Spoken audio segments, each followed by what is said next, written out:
ஆதி பெந்தேகோஸ்தே சத்திய சபையில் உள்ள விசுவாசிகளான புருஷன் மனைவி இருவருக்கும் சண்டை ஏற்பட்டு தீராத காரணம் என்ன என்பது பற்றியும் டாஸ் பாஸ்டர் பேசாத விஷயங்கள் பற்றியும் சில கூறுகிறேன் கேளுங்கள். இவர் 30/6/24 அன்று பொதுக்கூட்டத்தில் துன்மார்க்கரே மனம் திரும்புங்கள் என்கிற தலைப்பில் எனக்கும் என்னை போன்றவர்களுக்கும் பிரசங்கம் பண்ணி கொண்டிருந்தார். அப்படி நடந்து கொண்டிருக்கவே என்ன நடந்தது என தெரியாது. அந்த டாபிக்கை மாற்றி விசுவாசிகளின் குடும்ப வாழ்க்கை எப்படி இருக்க வேண்டும் என்கிற தலைப்பில் பேசினார். இதுவரை தாங்கள் யாவரும் பரிசுத்தவான்கள் என்று மேன்மை பாராட்டினவர் அன்று ஒரு குற்றத்தை தன்னை அறியாமலேயே ஒப்புக்கொண்டிருக்கிறார். இதை அவர் வாயினாலேயே கேளுங்கள். அநேக விசுவாச குடும்பங்களிலே பிரிவினைகளும் பல குழப்பங்களும் ஏற்பட்டு கொண்டிருக்கிறது. இதுவரை எல்லாரும் பரிசுத்தவான்கள் என்று சொன்னார். இப்போ விசுவாசிகளுடைய பிரச்சனையாம். எவ்வளவு பெரிய பொய் சொல்லி நம்மை ஏமாற்றி இருக்கிறார் என்று பாருங்கள். இவர் உண்மை பேசுகிறார் அல்லவா? சரி, இனி அடுத்துள்ள விஷயத்தை கவனியுங்கள். புருஷன் மனைவி இடையே பிரச்சனை வர அவர் சொன்ன ஒரு காரணத்தை பாருங்கள். அநேகருடைய எண்ணம் புருஷன் மனைவி என்று சேர்ந்து குடும்ப வாழ்க்கையில் ஈடுபடுகிறது பாவம் என்று எண்ணுகிறார்கள். இந்த ஒரு காரணம் சில குடும்பங்களில் புருஷன் மனைவி இடையே பிரச்சனை வர காரணமாக இருக்கலாம். அதை இல்லை என்று கூற முடியாது. ஆனால் அநேக குடும்பங்களில் புருஷன் மனைவி இடையே பிரச்சனை வர காரணம் என்ன என்பதை தெளிவாக கூறுகிறேன் கேளுங்க. என் குடும்பத்துல பிரச்சனை மன தாழ்மை இல்லை. இப்போ அநேகரை பிடித்திருக்கக்கூடியதான் ஒரு பிசாசுக்கு பேர் ஈகோ. இந்த நீ பெருசா நான் பெருசா என்கிற எண்ணத்தை வைத்துக்கொண்டு சேர்ந்து வாழ நினைத்தால் நடக்குமா? நடக்காது. என்றாலும் சிலர் சபையில் வந்து சபையை நடத்துகிறவரிடம் சொல்லி சமாதானம் ஆகிவிடலாம் என்று வருவார்கள். சந்திப்பு ஹாலில் போவதற்கு முன்பே வழியில் இருக்கும் ஊழியர்கள் என்ன என கேட்டு அறிந்து விடுவார்கள். நான் சொல்லுவது பொய்யானால் நீங்களே போய் பார்த்து அறிந்து கொள்ளலாம். என்ன விஷயம் என கேட்டு அறிந்துவிட்டு இவர்கள் தங்களுக்கு பிடித்தவர்கள் என்றால் அதற்கேற்றபடி பூசி மெழுகி பால் போல பேசுவார்கள். பிடிக்காதவர்கள் என்றால் குத்தி பேசி நோகடித்து விடுவார்கள். தங்களுக்கு பிடித்தவர்களுக்கு வெற்றி பெற வேண்டும் என்றால் ஐயாவிடம் அப்படி சொல்லு இப்படி சொல்லு என்று ஐடியா கொடுத்து ஏவி விடுவார்கள். இப்படி தாங்கள் குற்றவாளிகளாக இருந்து கொண்டு தங்கள் குற்றத்தை மறைக்க சுய கௌரவத்தை நிலைநாட்ட ஆலோசனை கொடுத்து விடுவார்கள். இந்த விஷம் ஏற்கனவே ஏற்றப்பட்டு விட்டதால் ஐயா பேசும்போது இந்த நியாயம் எடுபடாது. ஏத்துக்களுடைய மனப்பக்குவமே இல்லை. உடனே முணுமுணுப்பும் சண்டையும் பிரச்சனையும் பாத்திரங்களை போட்டு உடைக்கதும். ஊழியர்களின் நூதன ஆலோசனை சபையை நடத்துகிறவருக்கு எவ்வளவு பிரயாசத்தை உண்டாக்குகிறது என்று புரிகிறதா? இதனால் குடும்பத்தில் பிரச்சனை தீராது. நாளுக்கு நாள் சண்டை கூடும். தெருவிலும் சண்டை நடக்கும். விவாகரத்தும் நடக்கும். காரணம் என்ன? கூற ஆலோசனை. இப்படி பேசி கெடுத்து குடும்பங்களை சீரழித்து விட்டு பெயர் என்ன? நாங்கள் பெரிய ஊழியக்காரர்கள் என்றுள்ள பேச்சு. இவர்கள் தூண்டி விடுவதை என் கண்ணால் பார்த்திருக்கிறேன். இவர்கள் என்ன பேசி இருக்க வேண்டும்?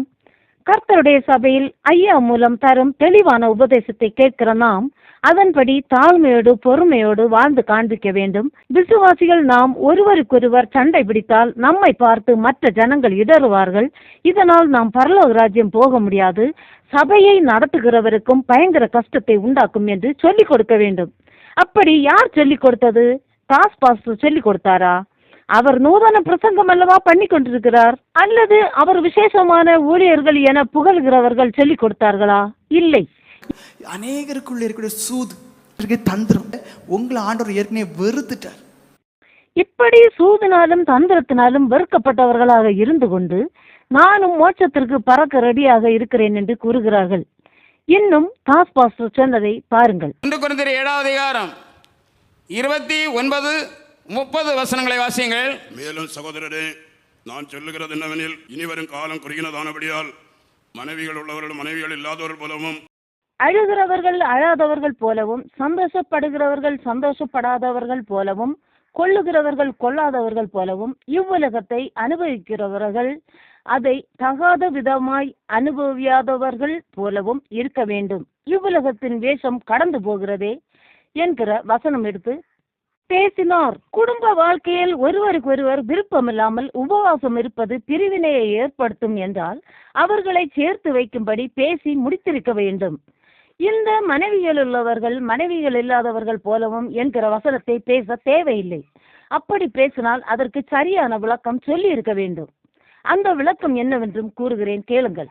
பாவம் நிறைந்த இந்த உலகத்தில் ஒருவன் அல்லது ஒருத்திக்கு மனைவி அல்லது புருஷன் கிடைத்தவுடன் அவர்கள் பாவத்திலிருந்து விடுபடும் பூரண அனுபவம் கிடைப்பதில்லை.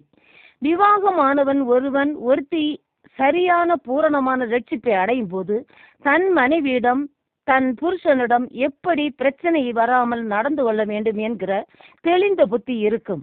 அப்படி ஒன்றும் தெரியாது பிரச்சனையை சமாளிக்க முடியவில்லை என்றால் விடுதலை உண்டாக்கி ஆவிக்குரிய ஜீவியத்தில் அடுத்த அடி எடுத்து வைக்க உதவுவர்தான் இந்த ஆத்மீக தகப்பன்.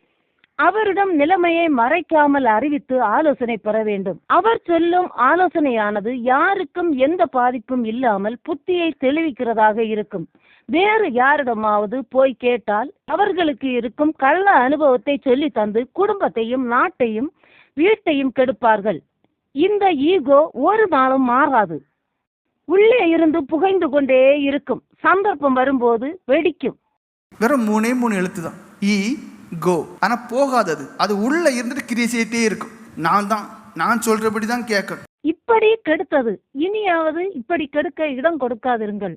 இன்னும் பவுல் அப்போஸ்தலர் மனைவிகள் உள்ளவர்கள் மனைவிகள் இல்லாதவர்கள் போலவும் இருக்க வேண்டும் என்று எழுத காரணம் என்னவென்றால், உலகம் அழிவுக்கு நேராக சென்று கொண்டிருப்பதாலும் உலகம் தேவ கோபத்தினால் அழிந்து கொண்டிருப்பதாலும் மனைவிகள் உள்ளவர்கள் மனைவியை மட்டும் நினைத்து கொண்டிருக்காமல் ஜனங்கள் அழிவிலிருந்து தப்ப மனைவி இல்லாதவர்கள் போல அடங்கி ஒடுங்கி இருந்து ஜெபம் பண்ணி கர்த்தரை காண்பித்து ஜனங்களை கர்த்தருக்குள் கொண்டு வர வேண்டும் என்கிற எண்ணத்தினாலேயே ஆகும்.